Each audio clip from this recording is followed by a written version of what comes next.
प्रिय भाइयों एवं बहनों, आज हम यहाँ एक साथ मिलकर प्रभु का धन्यवाद करने और उसके साथ जुड़ने के लिए आए हैं। हम प्रार्थना करते हैं कि परमेश्वर बुद्धि और शांति दे ताकि हम उसकी महिमा कर सकें। आज का जो प्रवचन है वो है सामूहिक प्रार्थना। तो जब सामूहिक प्रार्थना होती है तो वहाँ पे चिन्ह और चमत्कार होते हैं। हम पढ़ेंगे वचन संहिता 50 का 15, जहाँ लिखा है, संकट के दिन मुझे पुकार, मैं तुझे छुड़ाऊंगा और मैं तेरी महिमा करने पाऊंगा। हम जो भी साक्षी इस संदेश के अंदर दे रहे हैं वो हमारे मोजिस्टन यूट्यूब और फेसबुक पे आप देख सकते हैं, जो सच्ची साक्षी से। यहाँ पर हम एक साक्षी दे रहे हैं एक टीचर का, जो कि संगीत का टीचर थे। वो आधे पैरालाइज हो गए और बोलने में बहुत असमर्थ थे, लेकिन जब सामूहिक प्रार्थना में वो आए और हमने उनके लिए मिलकर प्रार्थनाएं करी तो वो उसी टाइम चंगे हो गए और बहुत जोर से प्रभु यीशु मसीह का गाना गाने लगे, जो कि सारे लोग जो वहाँ बैठे थे उसको देखकर आश्चर्यचकित हो गए। क्योंकि जहाँ सामूहिक प्रार्थना होती है वहाँ परमेश्वर मौजूद होते हैं, परमेश्वर की आत्मा वहाँ मौजूद होती है। हम पढ़ेंगे, बेटा जरा पढ़ना, मार्क 2 बाब उसका 1 से 5 आयत। कई दिन के बाद वह फिर कफरनहूम में आया और सुना गया कि वह घर में है।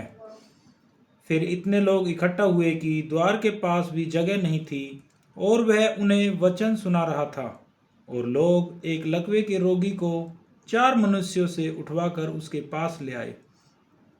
परंतु जब वे भीड़ के कारण उसके निकट न पहुंच सके तो उन्होंने उस छत को जिसके नीचे वह था खोल दिया, और जब वे उसे उधेड़ चुके तो उस खाट को जिस पर लकवे का रोगी पड़ा था लटका दिया। यीशु ने उनका विश्वास देखकर उस लकवे के रोगी से कहा, हे पुत्र, तेरे पाप क्षमा हुए। धन्यवाद। उठ और खड़ा और अपने खाट उठा के चल। हम यहाँ देख रहे हैं कि एक रोगी जो है वो लंबे समय से बीमार है, पैरालाइज्ड है। उस अवस्था में क्या होता है, सबसे पहले उसका विश्वास जो है परमेश्वर से उठ जाता है, क्योंकि बहुत दिनों से बिस्तर पे है। उसका विश्वास डॉक्टरों पर से उठ जाता है। क्यों? क्योंकि दवाई लेते हुए उसका फाइनेंस खत्म हो जाता है। उसका विश्वास अपने लोगों पर से खत्म हो जाता है, क्योंकि लोग बाग भी जो भी उनके अजीज हैं वो आस्ते आस्ते उससे जो है नफरत सी करने लगते हैं। लेकिन ऐसे लोगों को जब हम प्रार्थना में लेकर जाते हैं, कौन लोग? जिनका प्रभु यीशु मसीह पर विश्वास है, वो लोग जब प्रार्थना में लेकर जाते हैं तो आप वहां पर चिन्ह और चमत्कार होते हैं। हम देखते हैं यहाँ पर कि कुछ लोगों का इतना विश्वास था कि जब हम प्रभु यीशु मसीह के यहाँ लेकर जाएंगे तो वो चंगा हो जाएगा, परंतु वो प्रभु यीशु मसीह के पास पहुंचने में असमर्थ थे, क्योंकि इतनी ज्यादा भीड़ थी। इसलिए उन्होंने क्या करा कि छत को उखाड़ दिया। छत कैसे उखाड़ दिया? पहले जमाने में और अब में भी बहुत सी जगहों पे आपको खपरेल की सड़कें जो है छतें मिलेंगी। विशेषकर जिन जगहों पे विशेष ज़्यादा बारिश होती है वहाँ पे खपरेल की छतें होती है। उन्होंने छतें उसको उखाड़ कर प्रभु यीशु मसीह के सामने उसको उपस्थित किया और प्रभु यीशु मसीह ने कहा, जा, तेरे पाप क्षमा हुए, उठ खड़ा हो और अपनी खाट उठा के चला जा। ये है एक विश्वासी। जब विश्वासी किसी को प्रार्थना में लेकर, उस आदमी का विश्वास नहीं था, उस बीमार का विश्वास नहीं था, वो तो विश्वास अपना छोड़ चुका था, क्योंकि बहुत लंबे अरसे से वो पैरालाइज था। लेकिन विश्वास किसका था? जो उसको लेके गए थे। इसी तरह जब हम लोगों को प्रार्थना में लेके जाते हैं, आपके विश्वास के द्वारा वो रोगी चंगा हो जाता है। हम देखते हैं यूहन्ना 5 बाब उसकी 1 से 8 आयत में कि एक 38 वर्ष का आदमी जो है वो बीमार है और बैतसैदा कुंड के पास लेटा रहता है। क्यों लेटा रहता है? उसको ये उम्मीद थी कि एक दिन मैं जरूर चंगा होगा। प्रभु यीशु मसीह ने उससे पूछा कि आपको क्या चाहिए? वो कहता है, मेरा तो कोई नहीं है जो मुझे वहां पर लेके जा सके। कहाँ लेके जा सके? बैतसैदा कुंड पर। क्यों? क्योंकि बैतसैदा कुंड के अंदर सुबह 4 बजे फरिश्ते उस पानी को आके हिलाते थे और जो कोई भी पहले उसमें उतर जाता था वो चंगा हो जाता था। लेकिन ये क्या कहता है, मेरा कोई नहीं है जो मुझे वहां पर लेके जा सके। प्रभु यीशु मसीह ने क्या कहा, उठ खड़ा हो और अपनी खाट उठा और चल फिर। कोई लेके जाने वाला नहीं है, मेरा कोई नहीं है। हम यहाँ एक देखते हैं, साक्षी देखते हैं कि एक बच्ची है रिधि, जिसका स्टूल और यूरिन बंद हो गया, और वो उनके माता पिता जो हैं सबसे पहले उसको चेन्नई हॉस्पिटल में लेके गए, अपोलो हॉस्पिटल चेन्नई, जो कि बच्चों का स्पेशलिस्ट हॉस्पिटल है। और वहाँ पर डॉक्टर वी श्रीपथ जो यूरोलॉजिस्ट थे, उन्होंने उसको एग्जामिन किया, कई बार उसका स्टमक वॉश किया गया, यूरिन वॉश किया गया, और दिन में 3 से 4 बार उसको कैथेटर डाला जाता था, लेकिन कोई आराम नहीं हुआ। उसके बाद क्योंकि वो कलकत्ता के निवासी थे, इसलिए वो CMRI जो कि कलकत्ता का मेडिकल कॉलेज है, वहाँ पर जो बच्चों का सर्जन थे डॉक्टर S शाह, उसके पास लेकर गए, और उन्होंने भी असमर्थ हो गए उसका ट्रीटमेंट करने में। और उन्होंने उनको इस सलाह दी कि आप Delhi all India medical institute में इस बच्चे को ले जाओ। और उन्होंने जो है डॉक्टर VS भटनागर, जो कि professor and head of the department थे ऑल इंडिया मेडिकल इंस्टीट्यूट के बच्चों के, उनके पास भेजा। उनकी पूरी टीम ने उसको एग्जामिन किया, और एग्जामिन करने के बाद कहा कि यह असंभव है, यहां पर मेडिकल साइंस फेल हो गई। लेकिन जब वो हमारे पास प्रार्थना के लिए आए और हम लोगों ने प्रार्थना शुरू करी, तो उस बच्चे के यूरिन भी आ गया, स्टूल भी पास होने लगा, और आज वो बहुत सरकारी नौकरी में अफसर लगी हुई है। क्योंकि प्रभु यीशु मसीह ने क्या कहा, मनुष्य के लिए असंभव है, लेकिन परमेश्वर के लिए कोई भी चीज असंभव नहीं है। इसलिए हम एक गाना जो हमें बहुत अच्छा लगता है, वो क्या कहते हैं, ये मत कहो खुदा से कि मेरी मुश्किलें बड़ी हैं, मुश्किलों से कह दो कि मेरा खुदा बड़ा है। हम देखते हैं प्रेरितों का काम उसका 1 बाब उसकी 34वीं आयत में, कि जहां स्त्रियां और माता मरियम जो हैं एक चित्त होकर प्रार्थना कर रही हैं। जब वो प्रार्थना कर रही हैं तो क्या रिजल्ट है, उस प्रार्थना का क्या रिजल्ट है, सामूहिक प्रार्थना का क्या रिजल्ट है, हम देखेंगे प्रेरितों का काम उसका 2 बाब उसकी 1 से 4 आयत में, कि 35 उसके दिन जब वो प्रभु यीशु मसीह के चेले और वो सब प्रार्थना कर रहे थे, तो क्या हुआ, आंधी के रूप में जो है वहां पे आंधी के रूप में, आग के रूप में उनके ऊपर पवित्र आत्मा उतरी। और वो पतरस जो कि प्रभु यीशु मसीह को 3 बार इनकार कर चुका था, किसके सामने, एक दासी के सामने, कि मैं इसको नहीं जानता, लेकिन जब उसको पवित्र आत्मा का अभिषेक मिला, तो वो बाहर आकर खड़े होकर प्रभु यीशु मसीह का सुसमाचार का प्रचार करने लगा, और लगभग 3000 आदमियों ने प्रभु यीशु मसीह को ग्रहण किया। कब ग्रहण किया, जब पवित्र आत्मा उतरी। पवित्र आत्मा कब उतरी, जब वो इकट्ठा एक सामूहिक रूप में प्रार्थना कर रहे थे। इसलिए जब हम सामूहिक रूप में प्रार्थना करते हैं तो हमारे पर पवित्र आत्मा उतरती है, क्योंकि प्रभु यीशु मसीह ने कहा मत्ती 18 बाब उसकी 19 और 20वीं आयत में, क्या जहां 2 या 3 जन इकट्ठा होकर प्रार्थना करते हैं वहां मैं मौजूद होता हूं। 2 या 3 मतलब जब हम परिवार में प्रार्थना करते हैं, जब पति पत्नी मिलकर, बच्चे मिलकर प्रार्थना करते हैं, एक समय में प्रार्थना करते हैं, तो वहां पर प्रभु यीशु मसीह उपस्थित होते हैं। उस घर में आशीष आती है, उस घर में आपके बच्चे आपका कहना मानते हैं, उस घर में शैतानी हरकत होनी बंद हो जाती है, क्योंकि वहां पर प्रभु यीशु मसीह की आशीष आनी शुरू हो जाती है। उस घर के अंदर पवित्र आत्मा अपना कार्य करना शुरू कर देता है। हम देखते हैं प्रेरितों का काम उसका 14 बाब उसकी 8 से 20वीं आयत में, कि जो पतबालूस हैं वो लूस्त्रा शहर में एक मनुष्य जो कि पांव से निर्बल था और चलने में असमर्थ था, वो प्रभु यीशु मसीह के नाम से उसको चंगा करता है। तो लोग बाग उनको देवता समझकर उसकी पूजा उपासना करने को आते हैं और वो अपने वस्त्र तक फाड़ देते हैं। लेकिन क्या हुआ कि यहूदी लोग जो थे उनका जो बिजनेस वो फेल होने लगा, तो उन्होंने क्या करा कि अंतिया में आकर लोगों को भड़काया और लोगों ने पौलुस को पत्थर मारकर उसको मरा हुआ समझकर घसीट के शहर से बाहर निकाल दिया। क्या समझकर? मरा हुआ समझकर। पहले जमाने में क्या होता था, कोड़ियों को और मरे हुए को शहर के बाहर ही रखा जाता था। लेकिन उनके चेले आए और खड़े हो गए, वहां लिखा खड़े होके क्या कर रहे थे? देख रहे थे कि उसको कितनी चोट लगी है या वो कितना घायल है? नहीं, वो हाथ उठाकर प्रभु यीशु मसीह से प्रार्थना कर रहे थे। और प्रार्थना का क्या असर हुआ कि उठ के चले गए और दूसरे दिन बरनबास के साथ जाके दिरबे शहर के अंदर उन्होंने सुसमाचार का प्रचार किया। ये है सामूहिक प्रार्थना का असर, जॉइंट प्रेयर का ये असर है। इस दुनिया में, समाज में बहुत से लोग जो हैं वो मृत्यु समान पड़े हुए हैं। बहुत से लोग जो हैं वो शराबी हैं। बहुत से लोग जो हैं वासनाओं में फंसे हुए हैं। बहुत से लोग जो हैं नशों के अंदर फंसे हुए हैं। हम लोगों का ग्रुप, आप लोगों का ग्रुप, मसीहों का ग्रुप जो परमेश्वर में विश्वास करते हैं, वो लोग अगर प्रार्थनाओं के अंदर लेके आए तो ऐसे लोगों को मुक्ति मिल सकती है, ऐसे लोग चंगे हो सकते हैं। तो हमें अपने में एक सामर्थ्य पैदा करनी है कि हम ऐसे लोगों को प्रार्थना में लेकर जा सकें।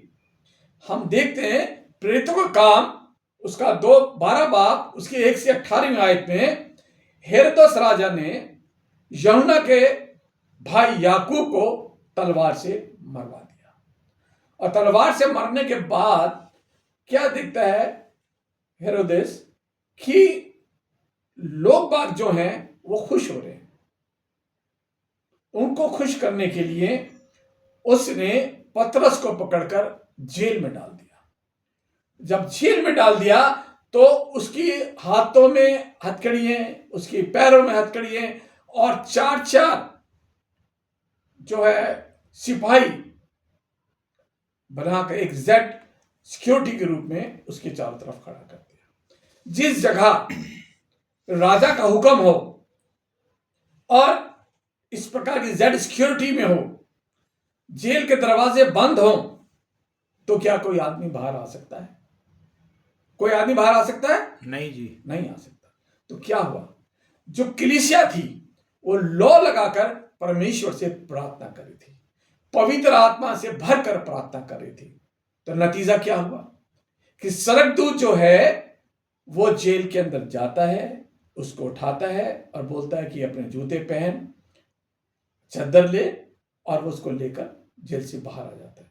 और वो वहां पर जहां पे कि ये प्रार्थना हो रही थी जाके वो खटखटाता है। वहां पे दासी आकर देख के कहती है कि पतरस आ गया, क्योंकि उसे विश्वास नहीं होता। और जब लोगों ने उसको देखा, दरवाजा खोला, तो परमेश्वर की महिमा करी। ये कब संभव हुआ? जब हम प्रार्थना कर रहे थे, चित्त लगाकर प्रार्थना कर रहे थे, विश्वास से प्रार्थना कर रहे थे कि हमारा विश्वास ये था कि राजा का हुक्म नहीं चलेगा, परमेश्वर का हुक्म चलेगा। तो हम देखते हैं कि वो जेल से बाहर आ गया और जाकर प्रभु यीशु मसीह का प्रचार करने लगा। जब हम क्षमा मांगते हैं परमेश्वर से, उपवास करते हैं, प्रार्थनाएं करते हैं, तो परमेश्वर को भी अपना डिसीजन चेंज करना पड़ जाता है। परमेश्वर को अपना इरादा चेंज करना पड़ जाता है। यूहन्ना की पुस्तक में हम देखते हैं कि वहां पर बहुत ज्यादा क्या हो गया था, पाप बढ़ गया था, वासनाएं बढ़ गई थी।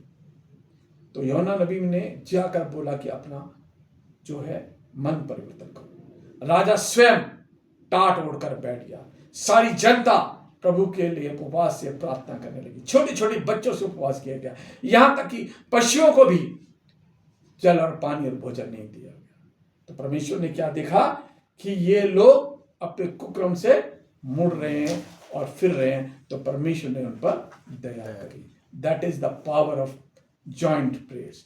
ये है इकट्ठा होकर प्रार्थना करने की शक्ति।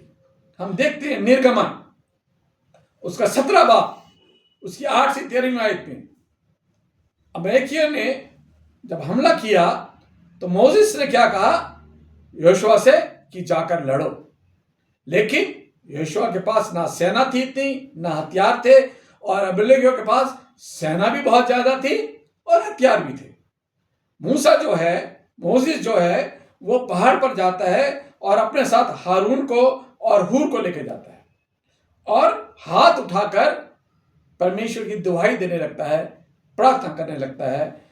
जैसे ही उसका हाथ ऊपर रहता है तो यहोशुआ और उसके साथी जीतते हैं। लेकिन जब उसका हाथ नीचे आता है तो हम देखते हैं कि अमालेकियों की जो सेना थी वो यहोशुआ के ऊपर भारी पड़ने लगती है। तो मूसा ने क्या करा?